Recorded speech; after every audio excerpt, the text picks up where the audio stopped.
On R2C2, Cece Sabathia and Ryan Rucco guide listeners through everything going on in the MLB, NBA, and NFL. They also talk to friends, athletes, and celebrities about the world of sports and much more. Check out R2C2 with Cece Sabathia and Ryan Rucco on Spotify or wherever you get your podcasts. This episode is brought to you by Nespresso. Rewrite your relationship with mornings. Make them brighter and exceptional moments for yourself. Savor every morning with Nespresso Virtuo, what coffee is meant to be. Discover Nespresso Virtuo machines at Nespresso.com. This episode is brought to you by Klarna. There's shopping, and then there's Klarna.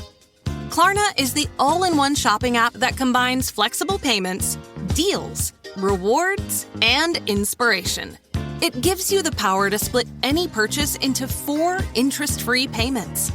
Get inspired, get better deals, and get more control over how you spend your money. You deserve to shop like a VIP without the annual fee. So get the Klarna app. That's Klarna.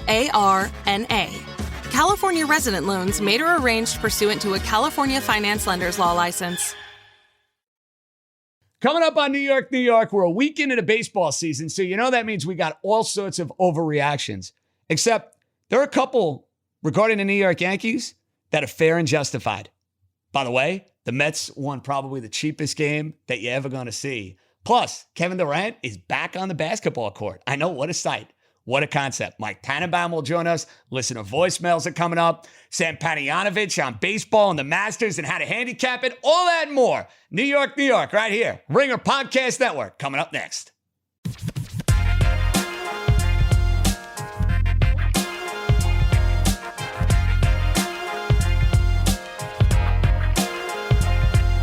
All righty, let's roll, baby. It is episode 3 of New York, New York, right here on the Ringer Podcast Network. And I can't believe it's episode 3 already. Time flies when you're having fun. And folks, it is sure nice to have wall-to-wall baseball to react to. And there's nothing like a week of baseball where the overreactions are going to be above and beyond, where people are going to get all sorts of crazy. But what you try to do in the first week or two is kind of mix in and out what's legitimate about concerns and what's completely over the top. Now, we're doing this podcast Thursday evening, fresh off the Mets home opener, and as weird and as wacky and as bizarre a win as you're going to have against the Miami Marlins. Now, look, Jeff McNeil pimping a home run to start off the bottom half of the 9th inning, there's nothing fluky in that. And maybe Luis Rojas and the Mets, who have not exactly distinguished themselves swinging the bats over the first couple of games. And I get it. The numbers for McNeil, the first 4 or so games, haven't been great either. Newsflash, though. Jeff McNeil is one of your best hitters. Period. End of discussion. The idea of Jeff McNeil hitting 7th in the Mets lineup is a joke. He's too good a hitter to be banished to the bottom of the order like that.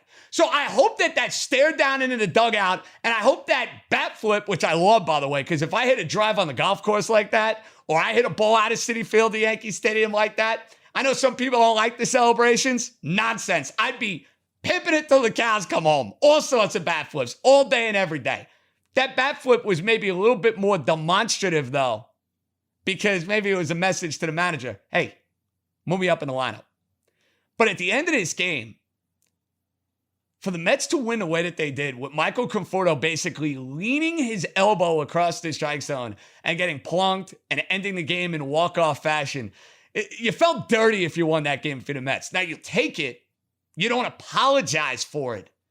I've seen some weird and some bizarre walk-off wins, wild pitches. I was at the Subway Series game when Luis Castillo dropped the pop-up and Teixeira busted his butt around third base and ended up scoring. I was there for all that stuff. This might take the cake. Maybe not to Castillo levels, but leaning an elbow over the middle of the strike zone. How that play is not reviewable is an absolute joke. It blows my mind that you cannot, in this day and age, review something that is so simple and correct.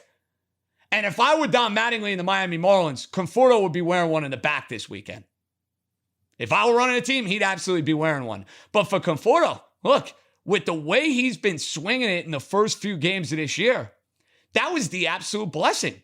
Like, if you were watching that game in the bottom half of the ninth inning, folks, who would pitch to Francisco Lindor in that spot? Why would you? That was obvious. Welcome. And Conforto, you got to understand this now with him. He's coming off a really good 2020, but he's in a position where a lot of his at-bats, and especially his early season at-bats, are going to be heavily scrutinized. Why? He's a free agent at the end of the year. He is a Boris client who is going to command a ton of money if he performs the way he did last year. Now, if he plays like that, you're going to have no problem paying him north of $100 million. But if he's hitting 240 with 25, 26 home runs, you're giving him 5 years at $110, $120 million? And that's where the remorse may come in for the Mets not going the extra mile in signing George Springer, a guy who I thought would have fit the team perfectly, in the wintertime. But the Mets made a choice. They said, we like Conforto more than Springer in the long term. And that's going to be the guy we prioritize. But the end of that game was just, LOL funny. If you're the Mets, you take it. Here's another big concern, though. As good as Taijuan Walker was, the Met bullpen, the first couple of games in Philadelphia, it's troubling signs. I haven't loved what I've seen from May. The fact that Betances is hurt, you got to wonder if Betances is just totally cooked.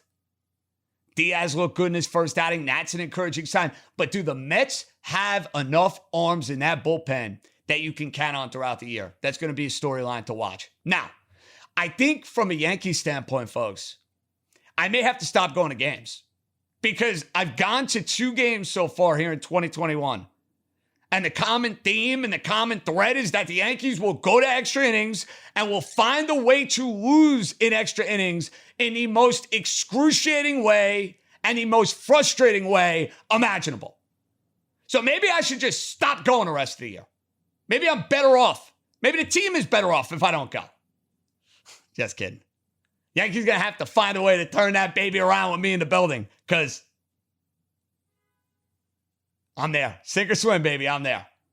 But I was not in a good mood leaving Yankee Stadium last night for a couple of different reasons. Number one, Gleyber Torres at shortstop. We talk about trying to figure out what's real and what's not when it comes to early season storylines. The storyline of Gleyber Torres not being able to handle the shortstop position, it's alarming. There's no other way around it. Gleyber Torres right now looks skittish at shortstop. He has no confidence at shortstop, and the Yankees need him to be able to handle the position. He cost the Yankees the game yesterday. Yeah, I know the Yankees had 12 hits and they scored only 2 runs. And yeah, they could have done more with runners in scoring position, and they could have gotten a couple more big hits. That's true. But when you got 2 outs in an extra inning, a runner on second base, throw the ball at first base, for goodness sakes. Is that asking too much? And in my seats, I could see him basically, double clutching, going to the glove, and not firing the ball across the diamond to first base. The Yankees need Gleyber Torres to handle that position, and I have serious doubts if defensively he's up to par. Because last year he wasn't. And you look at what Didi Gregorius has done for the Phillies the last year and change. If you could do it over again if you were Brian Cashman and the Yankees, you telling me you wouldn't want Didi back? Last year he went for no money. Got a reasonable contract this year. I think this Yankee team will look a lot better if Didi was at short. Gleyber Torres is back where he was in 2019 at second base, and DJ LeMahieu's at first. I know that means bye-bye Luke Voit, but he's, to me, way too similar to other guys that you have in this lineup, specifically Judge and Stanton. Too many of the same sort of hitter. So Gleyber's defense is a legitimate problem a week in. I'll tell you what else is a problem. Aaron Judge being able to stay on the field. Here we go again. We all know the guy can ball out when he plays. Look at what he did the other night. Couple hits, hit a moonshot halfway up the bleachers. there's no denying the talent of Aaron Judge. But the fact that 5 games into a year, he's dealing with soreness. 5 games into the year. He's not 37. He's not, 75, hobbling around the golf course because his side or his oblique and his hip and this and that, it's hurting. He's under the age of 30. I'm exhausted talking about it, but I think I kind of speak on behalf of most Yankee fans who are dialed in right now. They're exhausted talking about it. We all love Aaron Judge. He's charismatic. He's likable. He's the face of the New York Yankees. And I think the Yankees want every reason to go and extend him when his contract is up next year. I'm going to have serious doubts if he's going to go through yet another injury-plagued season. So now the Yankees will go to Tampa this weekend. And anybody who maybe is unfamiliar with the dynamic between the Yankees and the Rays, here's a little refresher. Here are the crib notes. The Yankees never win at Tropicana Field. Never, never, never win at Tropicana Field. To the point where if they get one win this weekend, I'm probably going to be okay with it. Because they never play well down there. Never. And I don't care if it's Rich Hill, Chris Archer, who cares? The Rays, they infuriate you in that building. But it's artificial surface. Am I counting on the fact that Aaron Judge is going to be in the lineup on Friday? I'm not. And with the way the Yankees have kind of handled Judge over the years and the way they've been off base when it comes to their injury timetables, I'm not going to be stunned if I find out Friday, Saturday, Sunday, they're putting him on the injured list. They're trying to get ahead of it. Aaron Boone told you they're trying to get ahead of it. It better be for a day. It better be, all right, he's off Wednesday, he's off Thursday, he can play on Friday. Because if I wake up and I don't see Aaron Judge in the lineup, yeah, I'm expecting the worst. I am fearing the worst. And it's because of the fact that this is an injury-prone player. Can't shake that. Those are 2 concerns with the Yankees. Totally valid. That's not overreacting a week into the year because they are themes that we've seen over the last few years. Glaber's defense the last 2 years. Judge, ever since he got hit by a Jacob Junis pitch in 2018, this has been the narrative. Can't stay on the field. It's killing my fantasy team. I know it's killing Simmons' fantasy team. The fact that Bill Simmons is actually showing some regard for a Yankee player should tell you something. I was shocked to get that alert yesterday. I had to break the bad news to him. Yeah, here we go again. So before we get to the former GM of the New York Jets, and we got a ton of football with Mike Tannenbaum, draft stuff, his career. We got our gambling look ahead for the Masters, how to bet baseball. Sam Panayonovich over at Nesson is going to join us. Before we get to the batch of listener voicemails, the gang thought it would be a good idea to kind of hit us right out of the gate, leadoff style, like Soriano used to do back in the day, like Ricky Henderson used to do back in the day, like LeMahieu is more than capable of doing. How about a leadoff voicemail right out of the gate? JJ, what up? It's Brian from Jersey. I called last time, man. Look, I'm going to be a regular, and I feel like a dick. I don't know if I congratulate you, but congrats on the ringer, bro. Like, you already know the ringer is the shit. Now, with that said, I'm a Yankees and Giants fan, and that's great, but I don't want to talk about that. I want to talk about the Knicks fans right now because I'm a diehard Nets fan, and you guys want to act like the big bad wolf all these years, and great, have your New York title. I don't give a shit, but don't come out and be like, oh, we almost beat the Nets twice. We should have had 2 wins. I want to hear this bullshit. We don't even have our 2 best players, and yeah, granted it's not fair or not. We have those 3 guys on our team. So y'all want to be the big bad wolf all these years? You stay the big bad wolf. I don't give a shit. Stop acting like a pouty little person here. All right? That's all I got to say. Let's go fucking Nets. I don't give a shit about this Knicks shit, all right? I respect it. I get it. My boys are Knicks fans. I don't mean to be disrespectful, but I am a Yankees fan. I get the logic. But, damn. Be the big bad wolf if you want to be the big bad wolf.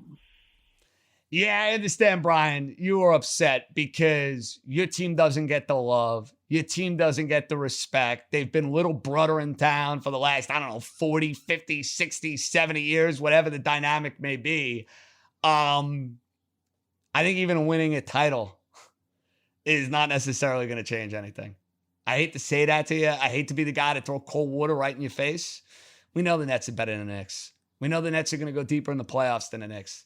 Yeah, right now they are being held to very, very different standards. Be aware of that. You don't have to like it, but you got to acknowledge it. Listener voicemails are coming up.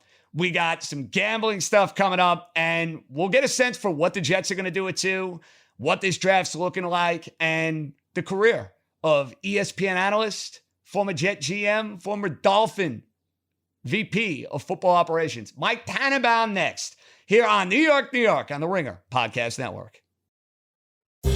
This episode is brought to you by Heineken. Heineken Summer Can means it's the summer of can. That means you can do things like go to pool parties and rock that swimsuit. Any swimsuit. Heineken loves a natural bod because Heineken is made from 100% natural ingredients with premium malt and their famous A yeast. They're so natural that their idea of a summer workout is taking in that sun poolside and sipping a crisp, ice-cold can of Heineken. Pick up a pack or get it delivered and put the can back into summer. That can be your six-pack. Must be 21 years of age to purchase. Please drink responsibly. Welcome back, New York, New York, Ringer Podcast Network, Show 3. And I figure we bring in a guy who knows the New York market very well. Time with the New York Jets, time with my beloved Miami Dolphins, and now he's a rock star on television. I cannot believe how seamlessly he has made that transition to the dark side into the media world. Mike Tannenbaum, ESPN. What's happening, Mr. T? How we doing, man? JJ, 3. How come I couldn't be either the gold or silver medalist? I was going to say, listen, you are our first football guest, so I give you credit on that note. We ended up getting CC Sabathia out of the gate. Then we had a terrible Met loss, so we had one of our Met guys on, Sean Fennessy, who was ranting and raving like crazy. But Mr. T, I think the third spot is not too shabby, my friend. Yeah, JJ, I'll be a bronze medalist. Third place and live to fight another day. Amen to that. Now, for you personally, I always am curious for guys who spend so much time in a front office and then they transition into doing something different. Media, Mike, you're very comfortable. You know your stuff. You're charismatic. You're into it. Was this something you kind of envisioned, or did it kind of just find you as far as like making that shift and making that transition? JJ, I really appreciate it. I think it's like anything you do in life, you got to, Dan Quinn's a really good friend of mine, former head coach of the Falcons and now with the Cowboys. He has a great expression, which is be where your feet are. And I just try to be the best broadcaster I could be. I hired a broadcast coach. I work really hard at it. And I say this in all sincerity, like in football, I was around people like Bill Parcells and Bill Belichick, and at ESPN, I'm with the best of the best, and they raise the bar and make me work really, really hard. And I don't know, it's been a real privilege, and have greatly enjoyed it. All right, now that you're covering this 2021 NFL draft and you think about all your years in the war room, Mike, is the biggest change with the quarterback position in the sense that, a guy like Sam Darnold, for example, in 15, 20, 25 years ago, I feel like a team like the New York Jets might be giving him another year. But with the way the rookie contract and the rookie wage scale works out, and then obviously their situation where they're picking 2 in the draft, it's a no-brainer. You have the opportunity to go and get a guy, let's say, like Zach Wilson. You got to go get Zach Wilson. But that kind of shift from having patience with that position to now where, look, you don't have it in your second year, you don't have it by your third year, you got to find yourself a new quarterback. Has that, in your opinion, been, the biggest shift within front offices? JJ, I think it's a totally fair point. It just, what concerns me is like someone like Sam Darnold may go on and play really good football for somebody else like Carolina. Tom Landry was a big influence on Bill Parcells, my mentor. He was talking about like 3 years. And I think what you got to be concerned of, because I think you're making a great point. Like when you look at someone like Drew Brees that goes on to the Saints, Ryan Tannehill. Now, Ryan Tannehill played good football in Miami. He's obviously playing even better in Tennessee. that's what's going to keep me up at night, JJ. If I'm Joe Douglas, what happens if Sam Darnold outplays Zach Wilson?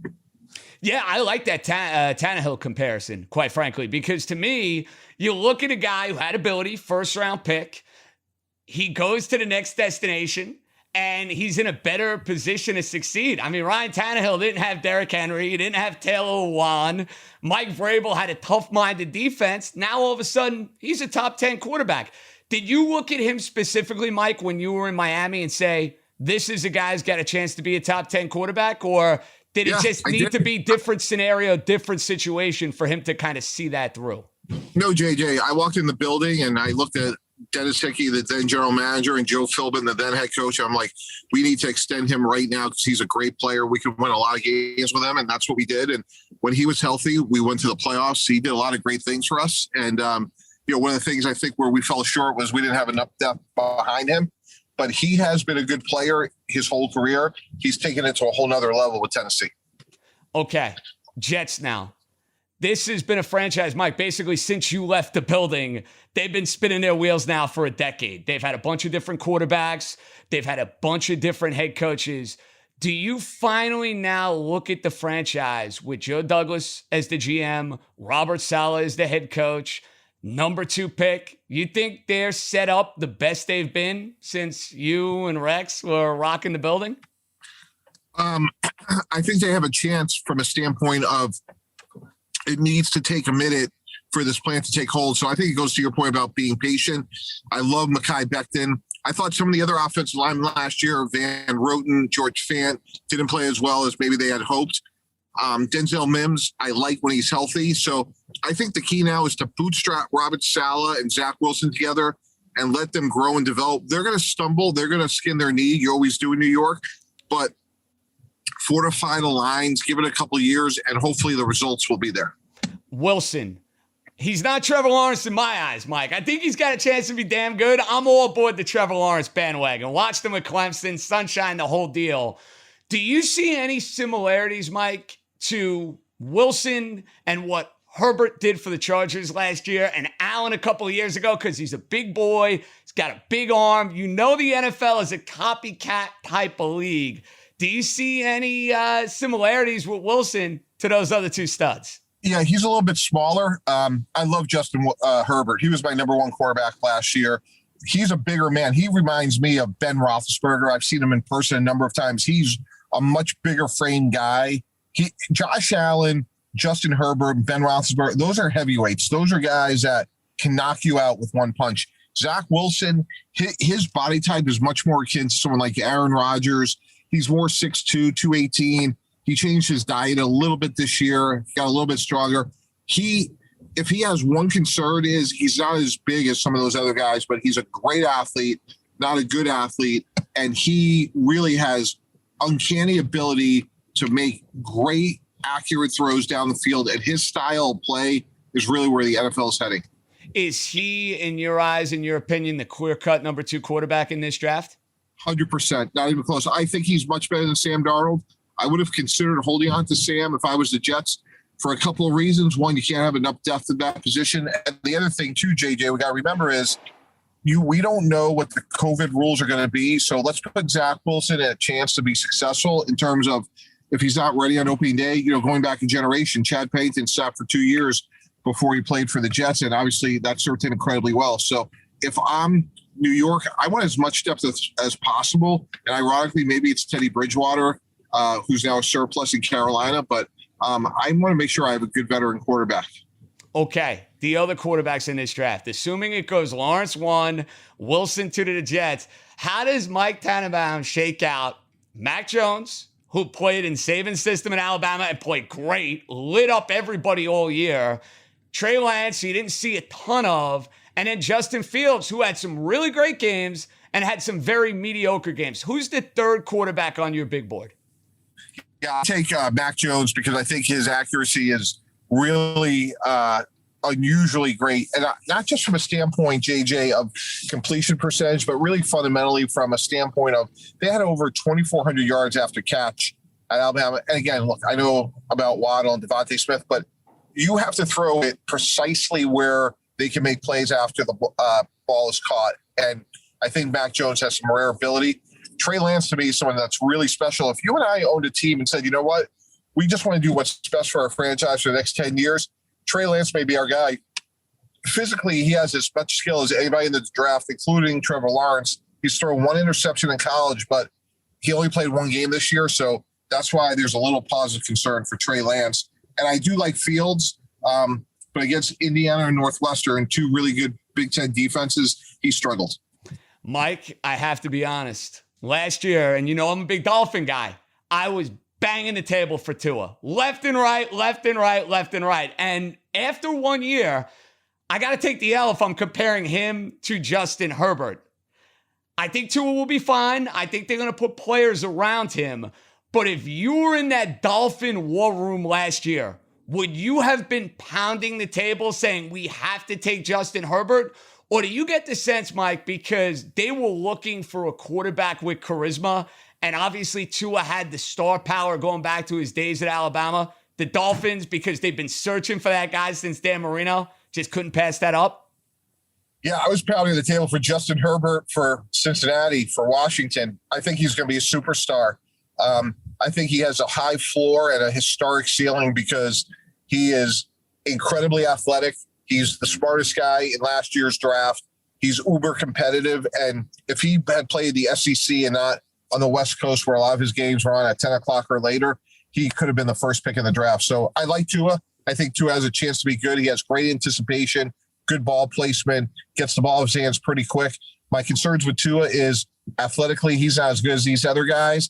And he's not as big. And again, JJ, like, football is a contact sport, and give me the bigger man over the little man every time. And look, there's some exceptions like the Drew Breeses of the world, but over time, give me Josh Allen, give me Roethlisberger, give me Herbert.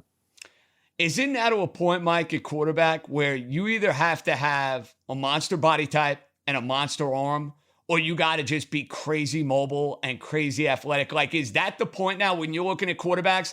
They have to either have one of those attributes or the other, or you're going to have serious hesitation about, dare I say, taking them or drafting them? Yeah, I would say the only other exception, I agree with everything you say, JJ. The only thing I would add to that would be if you have a microprocessor like Tom Brady, where he's going to annihilate you pre-snap, for all those years, with Eric Mangini, Rex Ryan, Bob Sutton, on and on and on. They always used to say, hey, let's make Tom Brady make a decision after the ball is snapped because he's so deadly in knowing exactly where he wants to go with the ball. And that's one of his many superpowers. You were the GM of the New York Jets competing against Tom Brady. How wild is it, Mike, that he's still doing this, number one, and he's winning championships other places? Like, do you look at him and say, man, what in the world is going on here? Yeah, it was really funny. We did a segment on Get Up about where will the NFL be in another 10 years? Just talking about the TV deals or these long-term 10-year deals. And we're saying who's going to win the Super Bowl in 2032?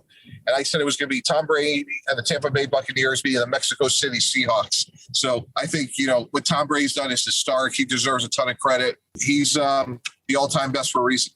You won a lot of games when you were running the New York Jets. You made it to back-to-back AFC title games. And, Mike, I'm going to admit this to you now because I think we're a little comfortable. I hated your teams. I hated them to no end because they were really good. They were tough. They were physical. They played really good defense and came oh so close in back-to-back years. In your opinion, what was the better team of the two?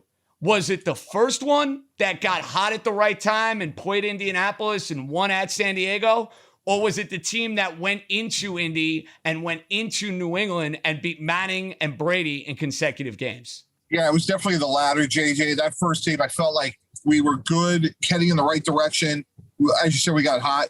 That second team was a great team. And I think what really validated that was what happened the year after. We had the best team in football with Favre and that nucleus of the team. If Brett Favre didn't get hurt, and Damian Woody talks about this a lot, and I really respect D Wood's opinion. That was our best team of the three with Favre. Favre the year before. He really would have given us a chance to win a Super Bowl. That nucleus remained the same, and it is what it is. We had a great run with a lot of good players. But to answer your question, that 2010 team was better than the 09 team. But that 08 team was really good before Favre got hurt. That's a great point with that 08 team. That 08 team, remember, they went into Tennessee, and you know this, Mike. You were a part of it. Undefeated Tennessee won. The week prior, they beat the New England Patriots. Was that a team, Mike, that just basically ran out of gas because Brett's shoulder completely fell apart? Was that the deal? Yeah, you know what was even, I'll never forget, was Jeff Fisher. We're playing Tennessee in Tennessee. They're undefeated. He jumped out of a plane and landed on the field pregame. And that really pissed us off. Like, hey, like, don't take us for granted. And we smoked them that day. Lavernius Coles had a great game. And we really, I think we left that stadium thinking, like, if that's the best team in the NFL and they're undefeated, like, here we go. Okay. The team, 09, 2010, back-to-back title games. After that, Mike, if there's one thing you could have done differently as an executive in trying to change the fabric of the team, maybe a move you wouldn't have made or would have made, is there one that kind of sticks out? Yeah, probably like 100 of them. But, you know, a couple of them, I would say moving on from Jericho Contry, because Jericho was a guy that solved problems for us. And one of the mistakes I think you have in the front office is, like, you look at things very objectively, but Jericho was a nucleus guy for us. He had attributes you couldn't see, and that was a mistake. Bringing in Tim Tebow obviously didn't work out either. It wasn't good for Tim. It wasn't good for the team. And obviously that caused a lot of distraction. Mike, was that pushed on you by ownership to bring in Tebow? Yeah, you know, that was one of those things where we all felt good about it. And that really, from a football standpoint, JJ, was really about, hey, we lost Brad Smith. We thought Tim could do a lot of jobs. My miscalculation, candidly, was we had Brett Favre, and I'm like, hey, we can handle Favre. We can handle this. But Tim really just was a unique person in terms of everybody has a strong opinion about Tim Tebow. Some love him, some don't. And it was just, you know, that was just very combustible in New York. And that probably did put Mark Sanchez in the best position to be successful.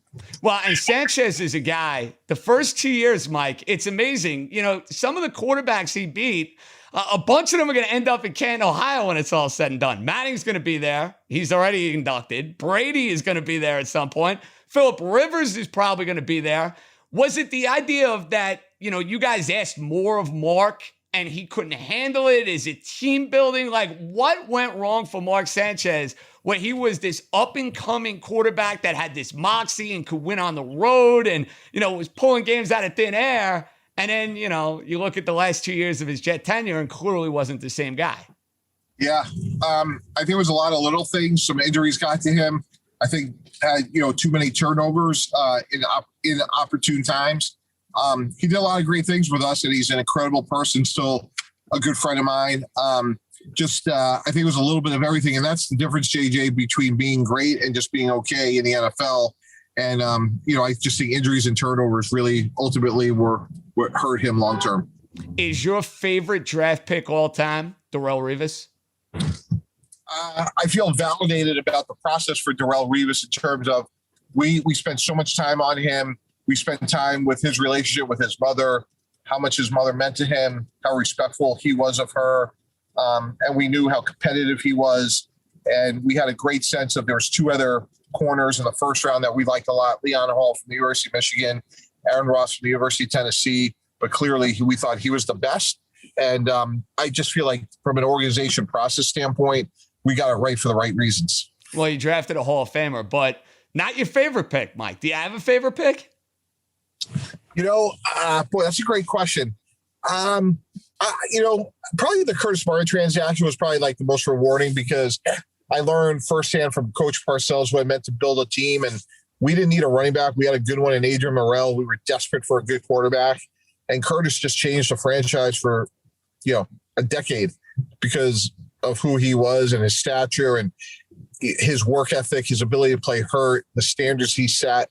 And I didn't realize I saw things much more, you know, systematically, just in terms of, you know, we had a running back, we don't need a running back, and building a team, there's so much more to it than just that. What was the greatest lesson you learned in your years being around Bill Parcells? You know, Bill's not a what you see is what you get guy. You know, Bill has a sense of humor. Bill cares deeply about people. But Bill ultimately is a thorough, and him and Coach Belichick are similar in this regard. Like, I was 27 years old. It was an opportunity of a lifetime, JJ. and I could walk in with any idea I wanted, but he would blast you if it wasn't well thought out, if it wasn't researched. And, there was days I literally would walk into his office at 5:15 in the morning with a note saying, like, I apologize, I'll do better next time. Like, I think he was going to fire me. And then 48 hours later, like, I remember him walking in my office with 100 Hooters wings because we got a big signing and I felt like I was on top of the world. And, he was just, that's what it was like to work for him. Like, the lows were so hard because you didn't want to let him down, but the highs were so high. And, I'm still proud to call him a friend to this day. And, he's a deep thinker. He has really interesting takes on, race relations in our country and how to, work with others, and everyone should be your brother. And he's really a remarkable human being, well beyond just a great coach.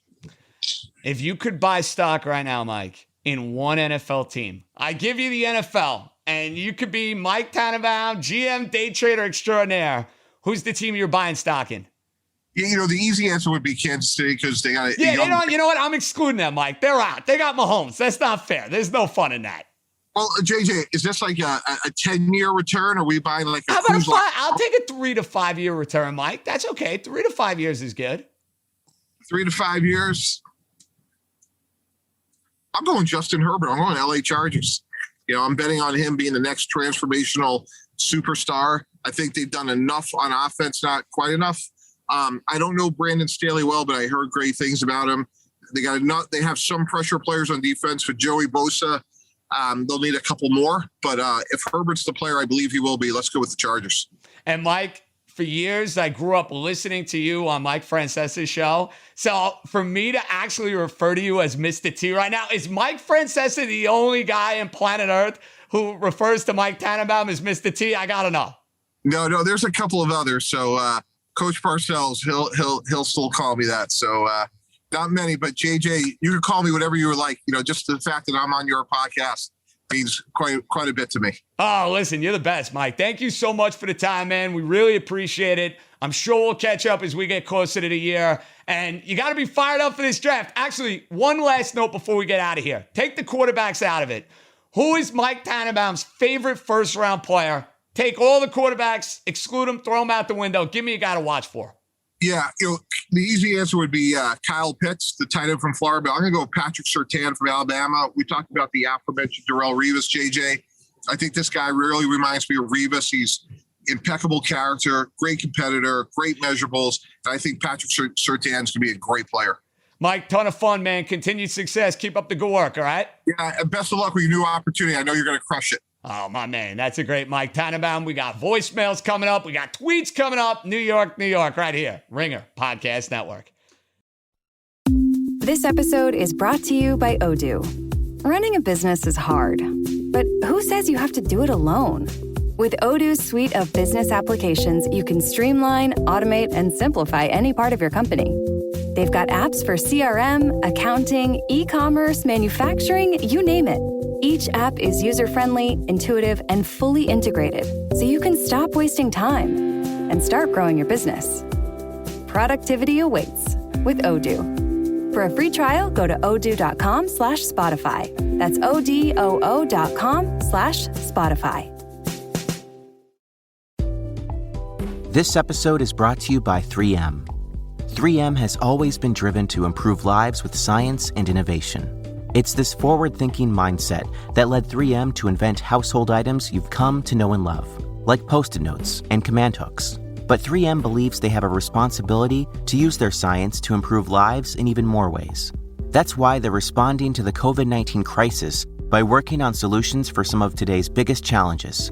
As a leading provider of personal protective equipment, 3M is producing critical products for healthcare workers and first responders, and donating to local and humanitarian aid partners around the globe. They're also making more respirators than ever before, with plants working around the clock, producing more than 95 million respirators per month in the U.S., helping those on the front lines continue the fight. 3M Science, applied to life. Learn more about how 3M is helping the world respond to the COVID-19 pandemic at 3m.com/COVID.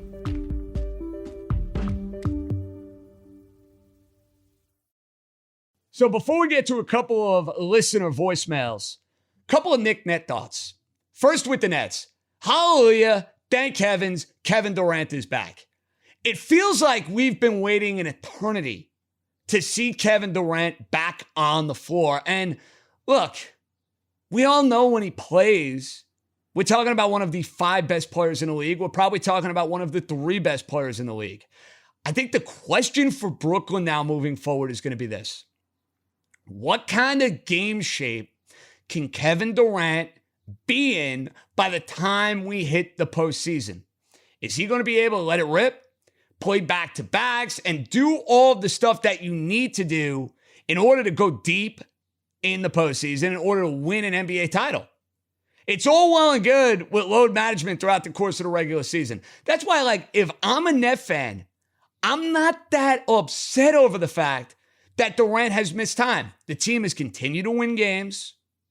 They're right where they need to be in the Eastern Conference. And Durant's coming off a torn Achilles 2 years ago. So I want him at a point where, okay, the body is right, the mind is right, the spirit is right, and now he can go let it rip and play a ton when we need him to in short postseason series, taking on a Philly, taking on a Miami or Milwaukee or whatever the case may be. I thought all in all, watching him on Wednesday night, he looked okay. He looked like Kevin Durant. And that's the one positive I keep harping on when it comes to Durant this year. When you have seen him on the court, and I know it hasn't been often, but when he's been on the court, there have been plenty of times I've watched him, I'm like, yep, that's same old Kevin Durant to me. Post moves, jump shot, Slim Reaper, baby. From that standpoint, I wouldn't be worried about Durant. It's about the wear and tear and whether or not he can handle that wear and tear over a long period of time. Kind of crammed into a bunch of games. Now, from a Knicks standpoint, this team plays hard every night. They fall short again against the Boston Celtics. I'll tell you a great positive with this Knicks season. R.J. Barrett and the jump that he has made from his first year to his second year, it's impressive. And if R.J. Barrett can continue to knock down the outside shot, it is going to take his game to a whole nother level. Now, remember with Barrett, he is always going to have that stigma attached to him that he was the 3rd pick in a draft that featured Zion Williamson and John Morant. And in many ways, that's unfair to R.J. Barrett. These are 2, like, unicorns, if you will.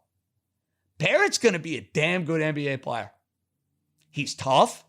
He works hard. He finishes around the rack. Seeing him hit the outside shot, even in a losing effort last night, it's encouraging. Super, super encouraging. I'm buying stock on R.J. Barrett's career. Remember, this is a kid who legally can't even go and buy himself a beer. If you want to go get some Kona Big Waves or my Sam's that I'm going to be drinking after the show, he'd have to get, hey, JJ, can you go pick those bad boys up for me? That's the reality with R.J. Barrett. I'm still a believer. Absolutely. If anything, this year I'm doubling down on my belief on R.J. Barrett. He's going to have a very, very good NBA career. What you were seeing, though, with the Knicks, as they've lost a couple of games now and they've fallen under the 500 mark, this is a team that got so much out of the little amount of talent that they have.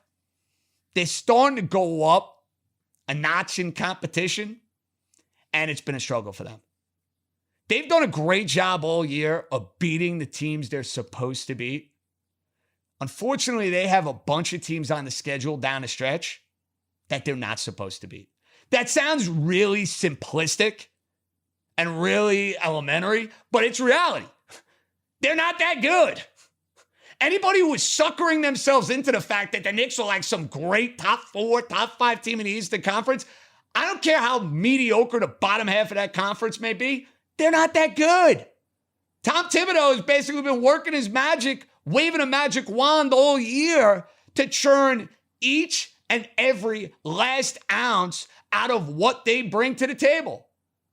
Just make sure you're in the playoffs. I'd love to avoid the play-in series, but even if they're in the play-in series, put the expectations into perspective to what you thought they were going to be before the start of this year.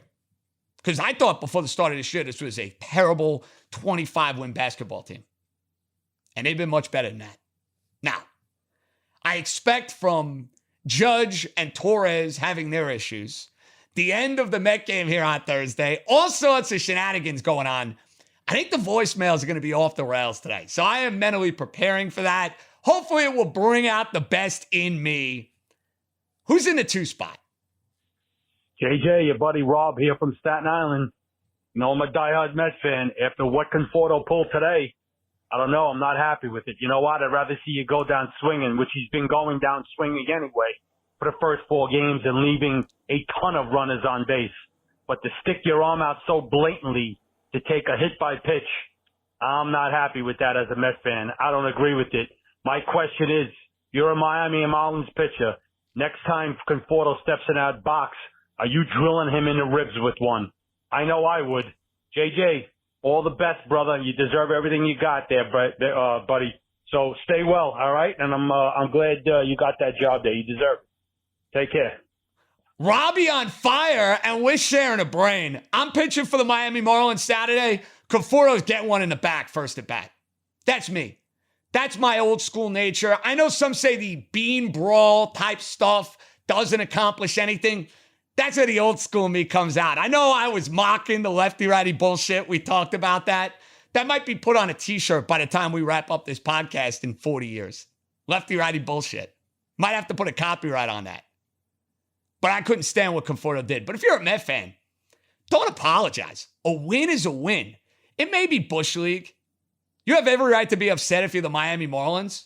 But from a Met standpoint, you've been struggling to score runs. You were down a run in the bottom half of the 9th inning. McNeil ties it. Conforto, yeah, he leaned into one. Put that elbow right over the strike zone. Shouldn't be allowed to happen. It did. Take the win and move on. Hey, I took the Jeffrey Mayer win and moved on back in 1996. Stinks a little different. Home opener here, April 2021, but take it and move on. Okay, we're moving on. What's next? Hey, John, what's up? It's Mario from Westchester. Good luck on the new podcast. I hope all the best for you.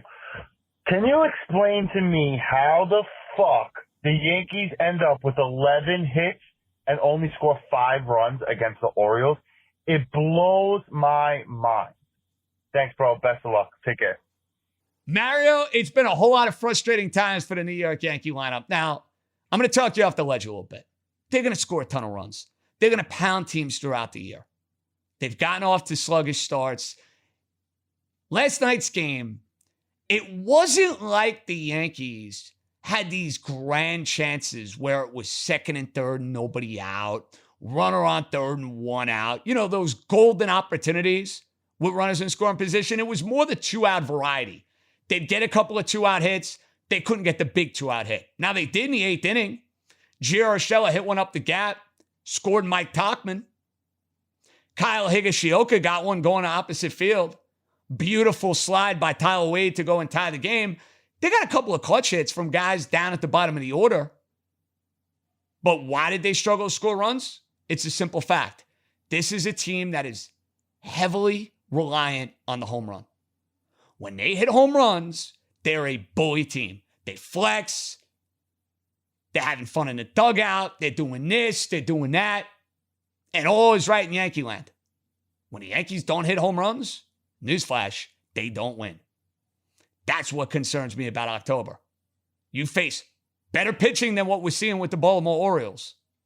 Are you going to be able to get those big hits in big situations? And let me tell you something. The Yankees better stick it to Tampa this weekend. I am so sick and tired of the Yankees going down to Tropicana Field and embarrassing themselves against the Rays. It happens way too often for my liking.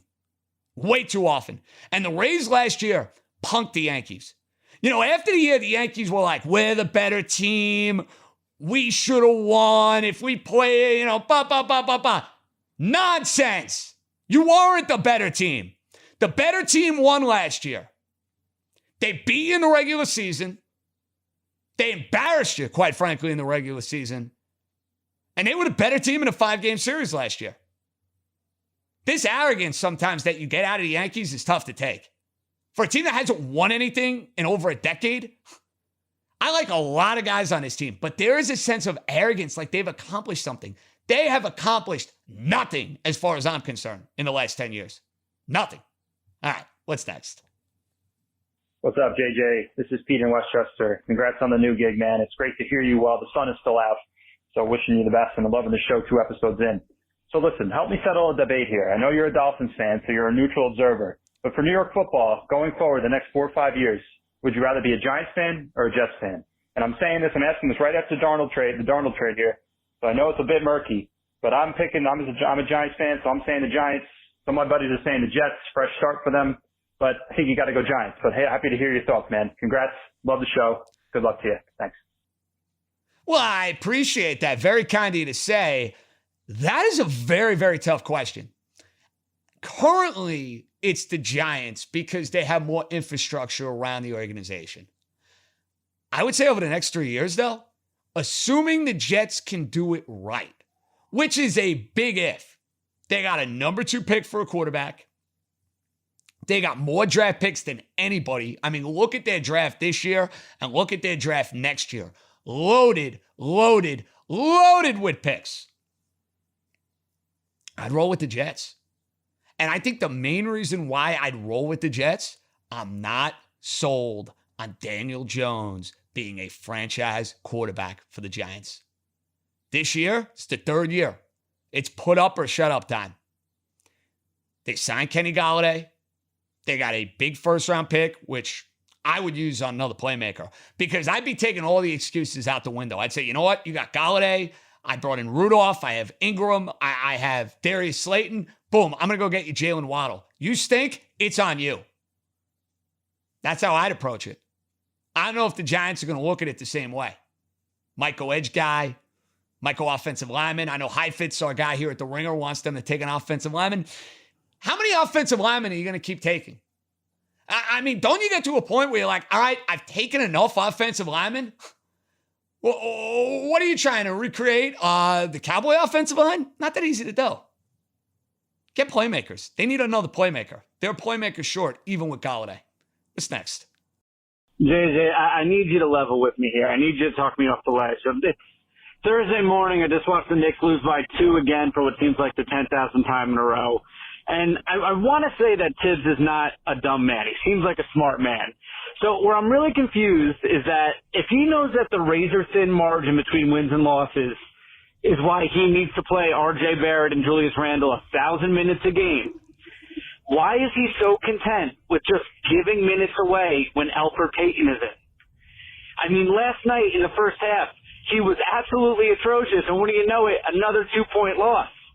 If he knows that the team is limited enough where he's got to play his guys 40 minutes a game, then why is Elfrid Payton even sniffing the court? All right, JJ, talk me off the bridge, baby. It's a fair critique with Elfrid Payton. I'm not an Elfrid Payton guy. I know he had some moments earlier in the year. I'm not in love. He gets way too much playing time. I don't like seeing him in crunch time. Derrick Rose has helped this team. Derrick Rose obviously is still, in a position where he's coming back from COVID. He's had some good games, but you have to wonder how that comes into play as far as minutes go. Quickly's been terrific. You always are concerned, though, with rookies. When are they going to hit that point at the end of a year where they've just hit the rookie wall? You got to keep riding Quickly as far as I'm concerned, but it speaks to the fact that the Knicks still are a player short in the backcourt. And that's why I'm going to keep hammering this until we hit the summertime. I think Lonzo Ball would be the perfect guy to bring into this team. What's up next? JJ, it's Anthony in Syosset. Listen, I love Aaron Judge. I do. But it's hard for me to keep defending this now. I defended the injuries for years, but now it's getting ridiculous. And I always said, JJ, that my hope was that Aaron Judge could be my son's Don Mattingly. What Donnie was for me, Judge could be for my son. And I'm beginning to see some parallels with the injuries. What Judge's size and his obliques and his ribs are to him is what Donnie's back was to him. The difference, JJ, is Donnie gave us a good 7 or 8 years before this shit started. With Judge, my God, I'm sorry, but it's really, really getting tough to defend this shit. These guys got to put the weights down and start doing yoga or something, but enough. Anthony and Syosset bring in the heat. And Anthony, for what it's worth, I understand that frustration. And the amazing thing about this offseason was that I heard all winter Judge and Stanton are changing their workout routines, that they are abandoning the weights, that they are, prioritizing flexibility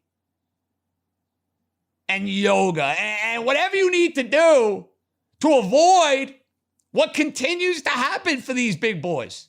Now, it hasn't happened yet with Stanton. I'm waiting for the other shoe to drop there. And here's the big difference between Judge and Mattingly. Mattingly won a batting title. Mattingly won an MVP, and for like 6 or 7 years, Don Mattingly was one of the premier players in all of baseball. You look at Mattingly from like 1984 to like 1988, 89, he was on a Hall of Fame trajectory. Judge 2017 should have been the MVP. We know what happened. Cheating Astros, trash cans, buzzers, all that garbage. Forgot I could actually say bullshit, but that is the transition for me in going from terrestrial radio to podcast land, where I actually correct myself because it's what I did for 9 years. Now I just should let it go because that's exactly what it was. It was total BS as I give you the PC answer, but that's okay. The point being is Judge was going to be an MVP in 17. 18 got hurt, fluke injury. 19, not a fluke, oblique. Last year, leg injuries. He's missing an extended period of time this year. How do you justify giving him a monster contract? How do you do it if you're the Yankees? And I know he's worth more to the team because he is, in many ways, the face of this new group of Yankees. He's likable. He's marketable. You can put him on basically every billboard in New York City. He's got that charming smile. Listen, I love the guy.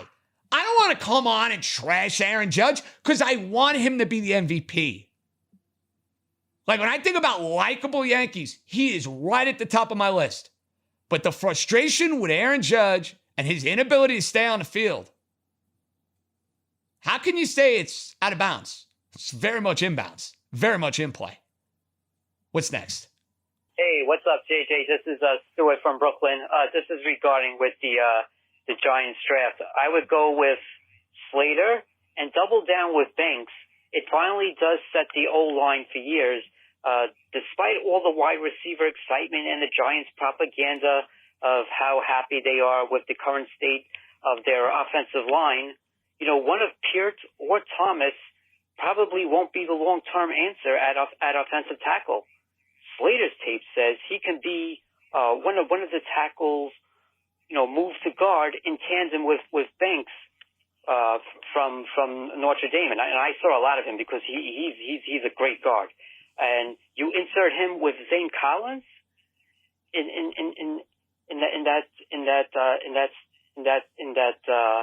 that position, that he can probably last until the second round, and that would be a great fit for Graham's defense.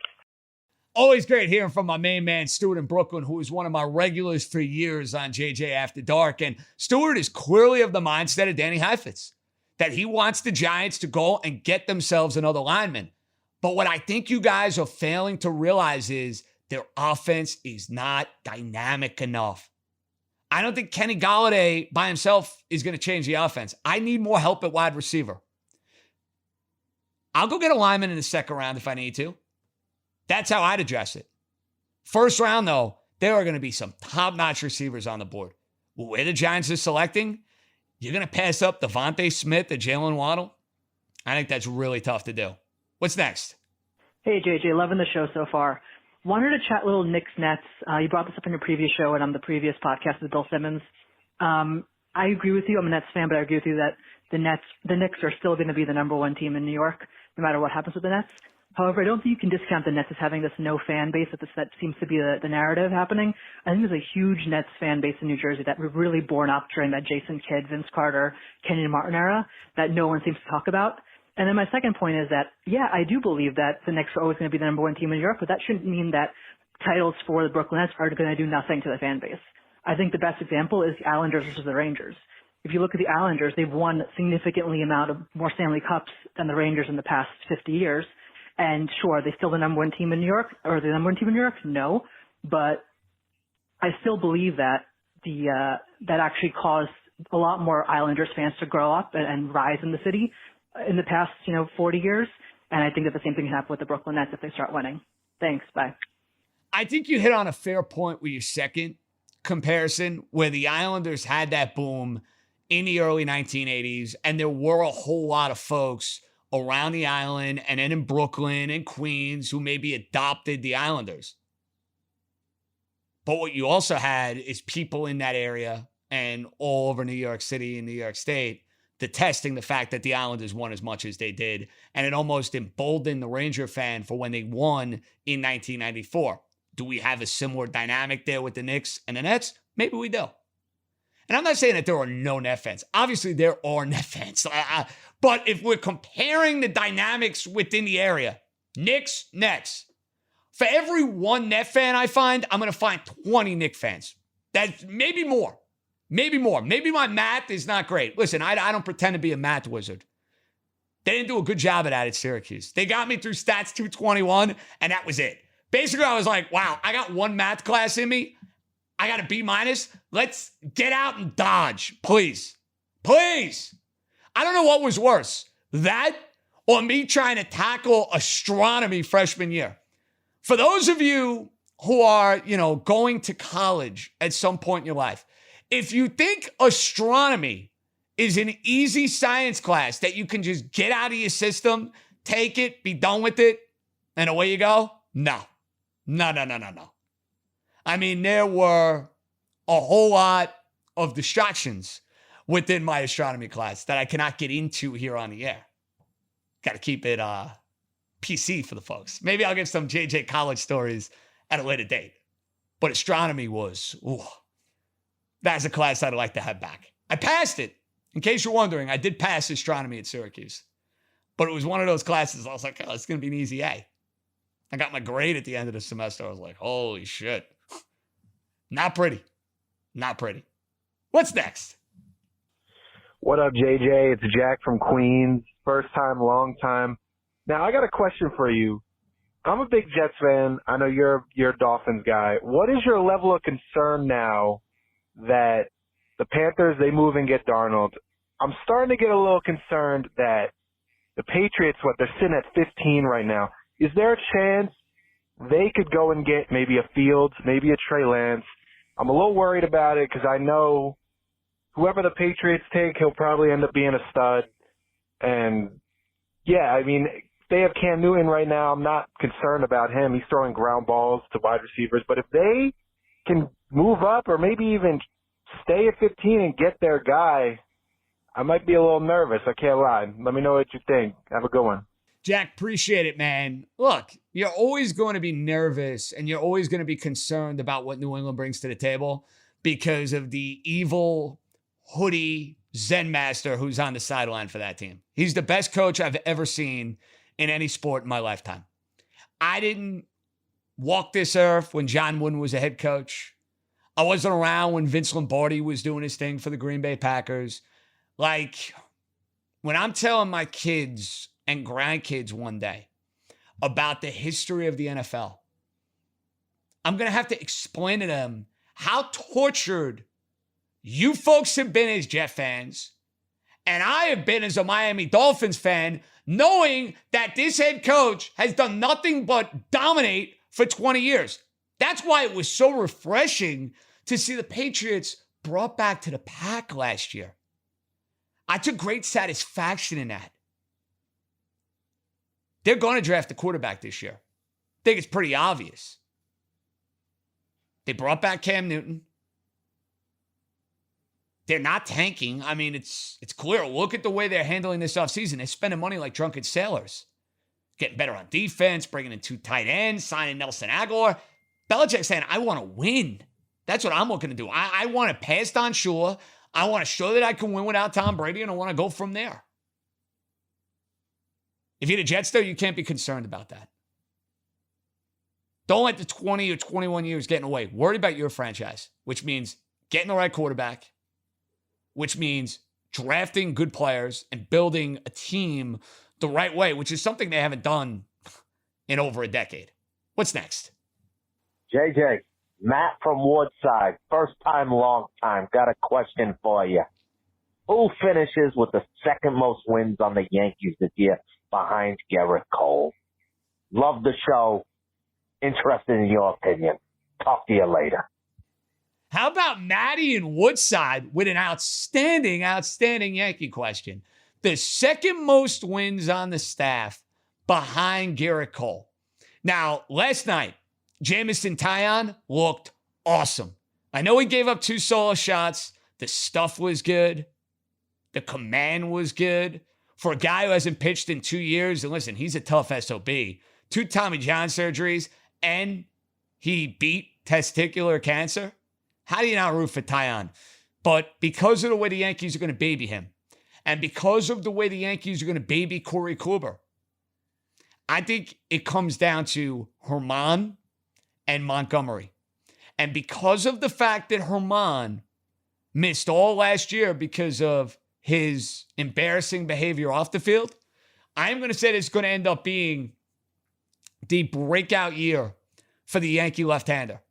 Jordan Montgomery will finish with the second most wins behind Garrett Cole in the Yankee rotation. I'm sure that answer surprised a whole lot of people. But hey, got to throw a couple of curveballs your way. That was my specialty. Listen, I didn't bring the heat in high school, folks. I might be bringing it now on the mic. I definitely didn't bring the heat on the mound. 6 foot, 140-something pounds, throwing maybe 65 mile an hour. But you know what? When you got that mean right hook, and guys think they're going to hit it to the moon, and, you know, when they connected, they did hit it to the moon. But to find a way to keep them off balance, man, that's how you make a high school career for yourself. What's next? Hey, JJ, first time, long time. Just some thoughts on the Met game that just wrapped up about an hour ago on the Conforto at bat. I'm sure there's like a ton of controversy, a lot of people calling in with their takes. I have absolutely no problem with Conforto slowly edging his elbow into the strike zone, getting the HVP, getting the game-winning run. My big beef, and I think the thing that people aren't talking about, is that bases are loaded, bottom of the ninth, game on the line, and the bat is on his shoulders, and he gets himself in a 0-2 count. Why isn't he taking more swings? Anyway, that's my 2 cents. Curious to hear your thoughts. Appreciate it. Look, Conforto has been off to a dreadful start this year. You wonder if the contract stuff is getting in his head and maybe he's overthinking a little bit. It was Bush League at the end of the game. Now, Conforto, listen, that's on the umpire. That's where the umpire has to say, he leaned his elbow over the strike zone, he's out. How they can't review that is beyond me. They review everything in sports now. Everything. To the extreme. The end of a basketball game now, over the final 2 minutes in the NBA and college, they zap so much out of the enjoyment, fun, whatever you want to call it, with some of these stoppages and some of these reviews.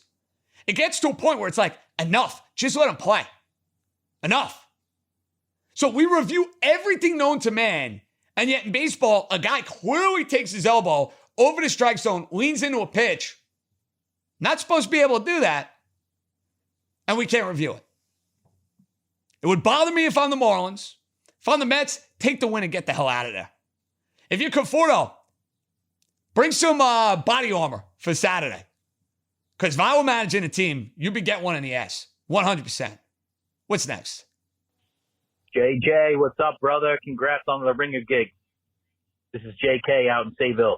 Wanted to get your thoughts on a New York sports story that's been buried the past couple of days.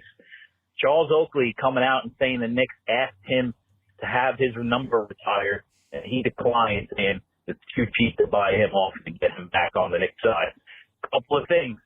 Is it true, or is it Oakley causing more ruckus? And 2, does he deserve to have his number retired? Best of luck, brother. JK, I appreciate it. Nobody loves Charles Oakley more than me. I was so disturbed when that incident happened in Madison Square Garden a couple of years ago, and I was Team Oakley through and through. This is where I got to give you some real talk, though. Charles Oakley does not deserve to have his number retired. And I'm one of these guys that is a stickler for this sort of stuff. And it bothers me with the Yankees. The Yankees, as storied and historic and all the pomp and circumstance that they bring to the table, they got too many numbers out of Monument Park. Charles Oakley is a fan favorite. It is impossible to know the accuracy of this story. Who knows at this point? I got to be perfectly frank. I'm exhausted by the whole Oakley-Knicks dynamic. I'm over it. I'm over it. I've wasted up so much energy over the last few years that I can't find myself back to rusted 1,000% into it. I'm not. I love getting on the owner. It's easy. It's fun. And over the last 20 years, you've been right to do so. He stayed out of the way with this front office so far. And with Tibbs. I just hope it continues. Oakley, from his play on the court, not worthy of being retired. Very good Nick, not an all-time Nick. Patrick Ewing is an all-time Nick. Clyde Frazier is an all-time Nick. Willis Reed is an all-time Nick. Charles Oakley is a fan favorite. Very good career. Should not have his jersey retired. Last but not least, who's on the horn? JJ, I love how hard this Knicks team is playing, but I just wish they could close out some of these games against quality opponents. Just twice this week, they had the Nets beat, weren't able to close it out, and then they also had the Celtics last night. Looked like they were going to win that game, weren't able to close it out down the stretch. However, I really do like the way R.J. Barrett has been playing for the next year. I really think he's taking a big step and think he's going to be a good player and a good building block for the team in the future. Real quick, trying to transition over to college hoops. I know you're a big Syracuse guy, and as a big Seton Hall fan, just wanted to say thanks to you and Jimmy Boeheim for giving the Pirates a nice gift in the transfer market in Kadari Richmond. Just want to hear your thoughts on Richmond. I know he's a big-time prospect coming out of Brooklyn. Really loved his tape. But as a Cuse fan, just want to see kind of how you feel about losing him to Seton Hall. All right, man. Have a good one. Yeah, I was bummed out about Kadari Richmond. Kadari Richmond, I thought, had the perfect prototype to be a Syracuse guard in that 2-3 zone for 3 to 4 years. 6'5", anchor in the D, shades of Michael Carter-Williams. Super bummed he ended up transferring. And in case anybody is wondering, if you're listening to New York, New York for the third time, newsflash, I bleed Syracuse orange. I am the class of 2010. I did all sorts of crazy radio nonsense up there. I love Syracuse. I also love talking about Syracuse. So I'm glad that we got a Cuse Seton Hall tie in there with our last voicemail. Richmond would be a good player. I don't know why he transferred from Syracuse, quite frankly. And that's not even with me, pounding the chest over my alma mater. I was hearing he was going to go to Kentucky or Florida State. No knock on Seton Hall. There is a big drop-off from Kentucky to Seton Hall. My thought was going to be that he end up starting over Joe Girard anyway. The good news for the Cuse, though, even though they lose Richmond, they got a couple of transfers. They got themselves a 5-star recruit. And the old man is still at it. It is amazing. He will coach that team until, he can no longer coach the team. It's really as simple as that. We got some gambling stuff coming up as we get you ready for the weekend of the Masters. And for those of you wondering how to handicap baseball, because I hate betting baseball. It is infuriating. I hate laying super high VIGs. I always try to figure out strategies to go through the year to pick my spots. So I figured I'd welcome in one of my buddies who actually likes betting baseball more than I do. Sam Panayonovich of Nesson will join us. It is New York, New York, jam-packed show. Little extra pep in my step. What else is new? Baseball's back. My golf swing was a little better. Weather is beautiful in the big city, and life is good. We're coming right back. So I wanted to welcome this guy to the show because we met out in Vegas. We hit it off. We made a ton of money. And I was dancing when Syracuse hitting backdoor covers.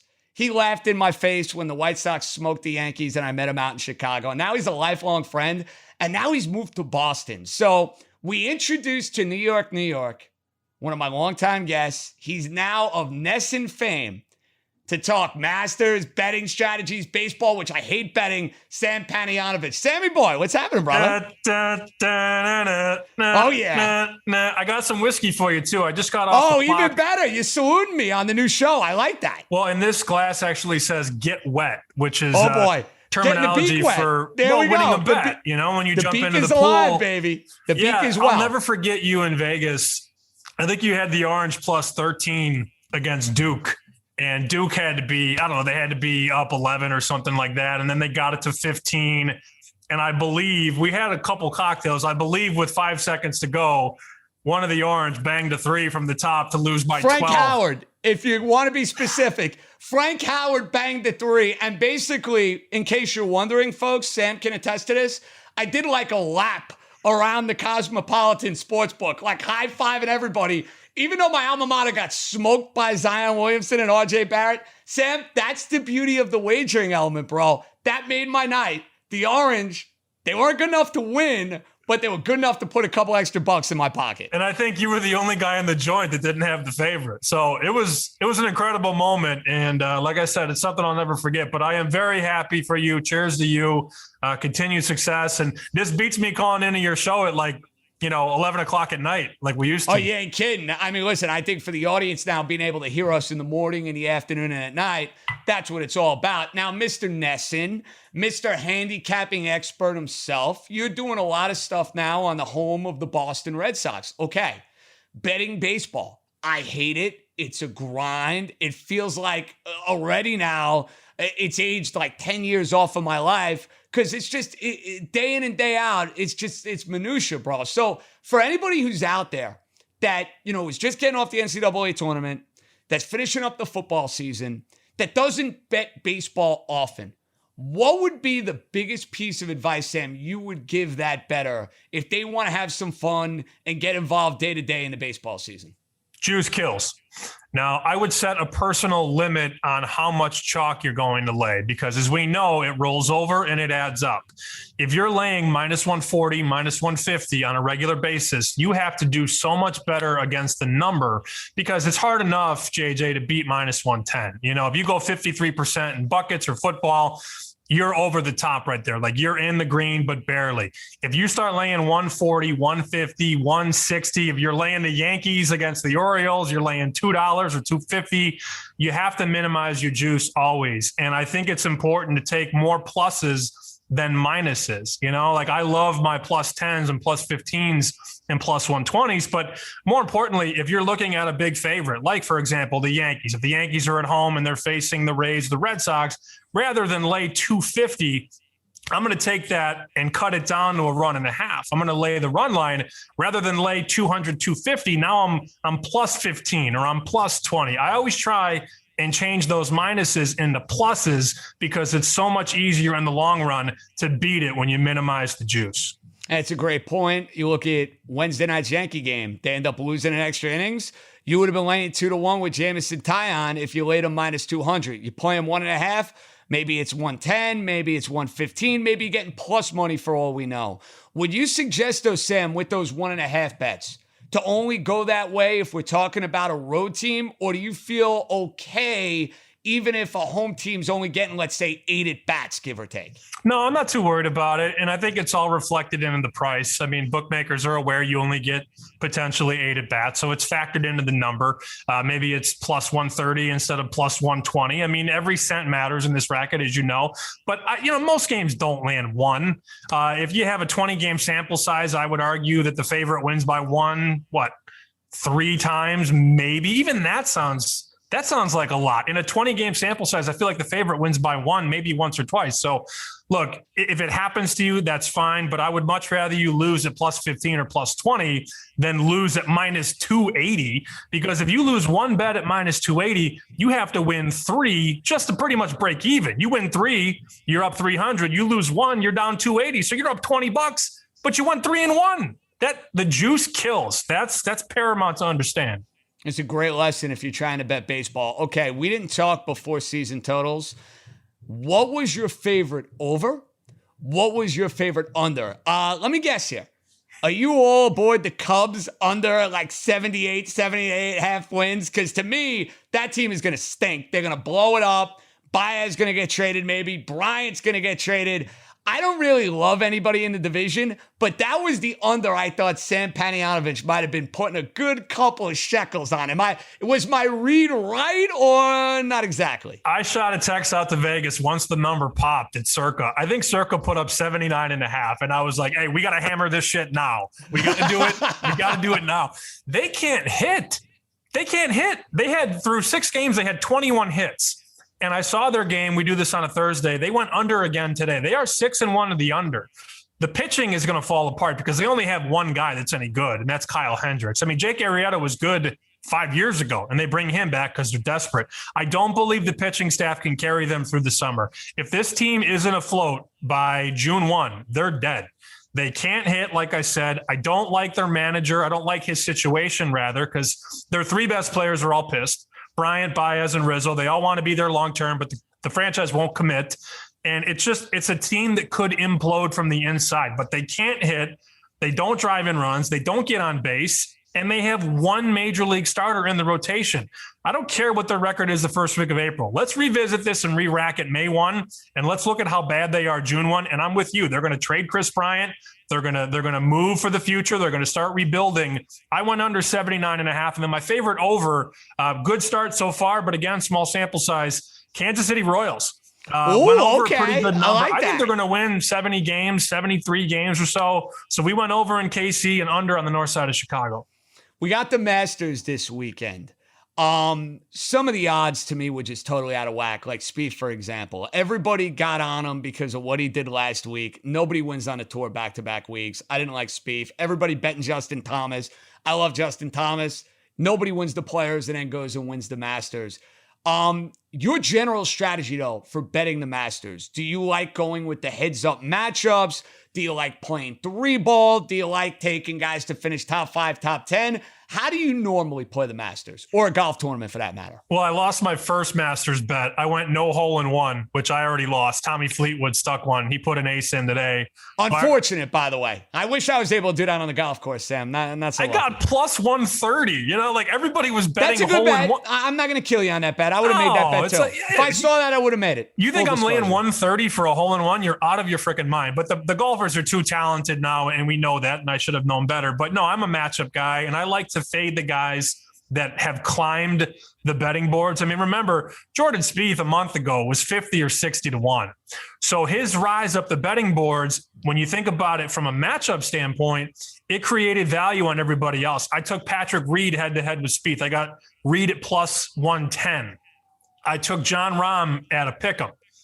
Even money. I took Rahm at even money. And then I think I had Patrick Cantley at like plus 105. But because Spieth was 9, 10, 11, 12 to 1 to win the whole thing, and it elevated him up the betting boards, it made the price on everybody else in the head-to-head matchups a lot juicier. So you're sort of fading his ascension. He's a great golfer, but he's being priced like a perennial contender, and he hasn't been a perennial contender in a long time. So his value, and I'm using quotation marks around value, his value up the betting boards created, ironically enough, value on everybody else. So that's what I did this year. I'm invested on Reed. We talked about this on the podcast a couple days ago. Got him at like 25 or 27. Yeah, guys say, I don't like him. He's a jerk. I don't give a shit. I don't care either. If he wins, Sam, what do I care? And the guy loves playing that tournament. This tournament in general, do you normally like guys, I know I do, that play the course? Like, that matters to me. Like Bubba Watson, for example, hasn't been great the last couple of years. This tournament, he normally plays well. Do you put a lot of stock in that or not so much? I think at this course you have to. At Augusta National, I think, right course, right form is always important. It's a lot different than the John Deere Invitational and, Bufu, Illinois. I don't think the course history is that important there, but there's something to be said about Augusta. It's tough. If you don't have success there, it's hard to go back to you, but this as well as I do. And I appreciate you giving me a softball here. The best golf bettors in the world, they're not throwing these outright darts. They're not betting on Morikawa at 30 to 1 or this guy at 80 and that guy at 120. They are finding the proper head-to-head. It's easier to beat one golfer than it is to beat 80. And if you don't understand that, you're not paying attention. Do you have a guy that you will be riding? Forget about just to win the tournament. In these head-to-head matchups now as we go through the weekend, is there one guy when you're going through the lines tonight, tomorrow, Saturday, Sunday, where you say, no matter what, I'm on this guy, I'm betting him in whatever matchup I can find? Yeah, and I would also look too at, the outright market. I know you don't have the best number, especially with a guy who shot 2 under on the first day, but I went on Reed at 30 and 35 to 1. Now, he was 3 under. Better number than me, by the way. I'm jealous of you. Better number than me. He bogeyed 18, but I think in some weird roundabout way that sort of gives you a slightly better number going into round 2, because if he's 3 under, his price is obviously, a little bit different than it is at 2 under. So I'm not too concerned about how he finished. I don't worry about a bogey on 18. I look at how he played for the first 17. I would look at him in the day 2 matchups. And also you could probably find him still at 20 or maybe 18 to 1 to win the whole thing. I still don't hate it. It's not the best number, but it's still a good one. Sammy, you got to enlighten the Ringer audience now on our good pal, the bartender. So people probably listening, if they haven't listened to JJ After Dark, if they haven't listened to Sam all these years, Chicken Dinner Podcast, Ness and all the stuff he's doing, there is a bartender that Sammy knows well that is probably one of the worst gamblers in the history of gambling. So is the bartender throwing in any golf bets? Is he betting any baseball, NBA? Sam, you have to let New York know. So if you follow Sam on Twitter, he talks to this bartender. Bartender gives pick. If you fade him, you're going to have a pretty good track record. Ain't that right, Sam? In the NFL this year, he was 11 and 23. Woo! You can pay rent. You can pay rent fading this guy. I might have bought Kate's engagement ring if I was fading the bartender every week with that money. That would have been nice. He got so bad that people were asking me, what does he think about this game? Or what does he know about that game? And I'm so like, you wanted leads. People are getting greedy. They wanted leads from the bartender. Yeah, you go, 11 and 23. You don't have the luxury of being able to a la carte this shit. He makes 34 picks and wins 11, and people want more, but that's, the life we live, I guess. He's so bad. He'll find, the squarest 2.5 point road favorite on the Sam, Sunday afternoon. How about this one, folks? Bartender in week 16 had the Dolphins laying the 2.5 for 3 against the Raiders. That was the epic Fitzpatrick game with the face mask, the immaculate reception. They kick the field goal, they win by 1. My team wins. Bartender, not so lucky. That sums up the bartender. He's so bad. And you see the text come across and that this is going to be, he's the type of guy where if he could pick a survivor pool every single week, I know if you lose, you're out, but he would lose 14 weeks out of 17. That's how bad he is. And it's never the right favorite. He never lays Kansas City -9 when they win by 18 or whatever. He likes to lay Kansas City. The market opens 3. He lays 6.5 on Monday night. He has no conception of, right team, right price. He doesn't understand line movement. He's just a gem. And the day that guy kicks the bucket, I will be extremely sad because he will be taking money out of my pocket. And I know he's one of your favorites because it's hard to be good, but it's even harder to be bad in this racket. He is the gift that keeps on giving. Sammy, for everybody out there here in Ringerland, where can they find you? Twitter, your handle, all that good stuff. Yeah, just go to Twitter at SPShoot. Those are my initials, SP, and then shoot a basketball. And you can find all the stuff there. And I can't wait to get you back on the pod. And I can't wait to see your ass at Fenway when the Sox and the Yanks get together, man. It's going to be a wild season in Boston. And for what it's worth, Sammy, my boss, the great Bill Simmons, is on the Red Sox over 80.5. I've heard Bill Simmons. I've heard of that guy. Yeah, who's he? Who's he? I think he's done all right for himself. Just saying. I love him. I don't think that 80.5 with the Red Sox is going to be a winner. Just saying. Well, they got swept by the Orioles, but I think that's going to be one of those bets where it's going to come down to the final week of the season. They're going to be close. They're going to be close to 80. I think they sneak over, but that's going to be probably one of those win totals where they're going to need 3 wins with 7 games to go, and the rest is up to them. Sammy, let's go Fat Man, baby. Let's go Patrick Reed. Let's cash it. Love you, kid. Congrats. There you go. That's Sam Panayonovich, Chicken Dinner, Nesson, man of many talents, and when in doubt, always fade the bartender. New York, episode 3 is in the books. Leave the voicemails. We're back Sunday night. We'll have all sorts of good stuff in store. Masters reaction. We will have reaction to the Yankees and the Mets. We'll see if Tampa continues to be a house of horrors for the Yankees. Remember, the number is 917-382-1151. That's 917-382-1151. First week in the books. JJ out. Enjoy the weekend. Be good, everybody.